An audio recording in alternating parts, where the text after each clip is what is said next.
If every superhero was in a box trying to kill each other, who would survive? Alright, first a couple of ground rules. Time cannot be manipulated in the box, or else the fight would be put on pause. No villains, because that's another video I want to make, and no gods, because someone that can do anything is super boring. So, one above all, Galactus, Beyonder, Thor, any other demigods or deities are just hanging out, eating cosmic popcorn and watching this whole thing happen. Okay, all the heroes go into the box. They all start shooting, exploding, shrieking, and any other things that heroes do when they aren't saving babies or overcoming the sadness of their dead parents.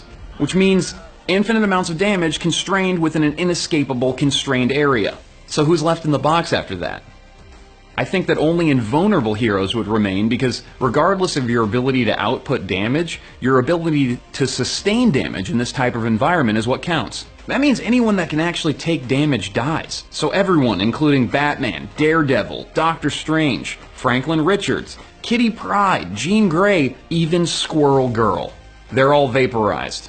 But Silver Surfer, Dr. Manhattan, and Superman Prime 1 million remain.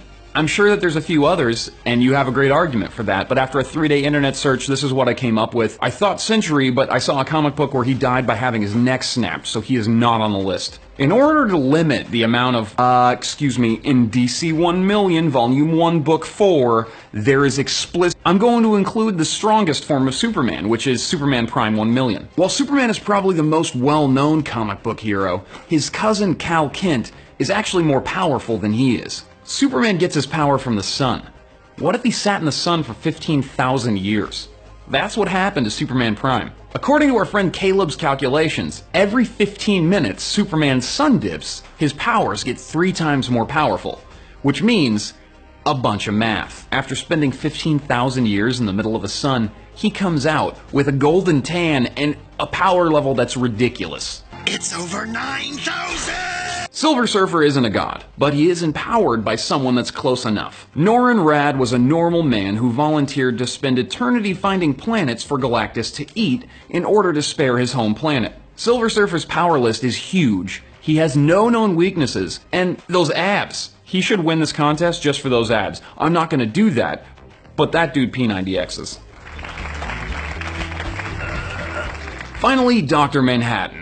John Osterman was turned from a man into the blue thing that he is after an accident in a lab with something called an intrinsic field generator. He has a weakness to tachyons. Particles which travel backward through what you perceive as time. Dude, his power list is huge, but he's not a god.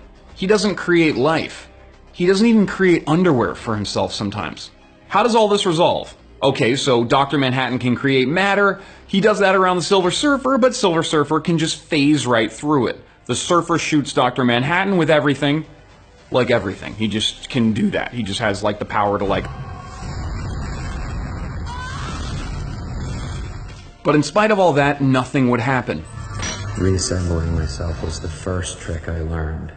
Dr. Manhattan, though, is omniscient, so he knows that he should create kryptonite to kill Superman. But maybe Superman Prime is too powerful for that to kill him currently. Superman requires a power source, and without that power source, he diminishes in power. These guys don't require a power source. What? F*** you, buddy. Now at this point, either the Surfer moves faster than the speed of light to disrupt the Doctor with tachyons, or Galactus, the guy that's giving Silver Surfer the power, finishes his cosmic popcorn, gets bored, and removes the Surfer's power. Let me know what happens in the comments.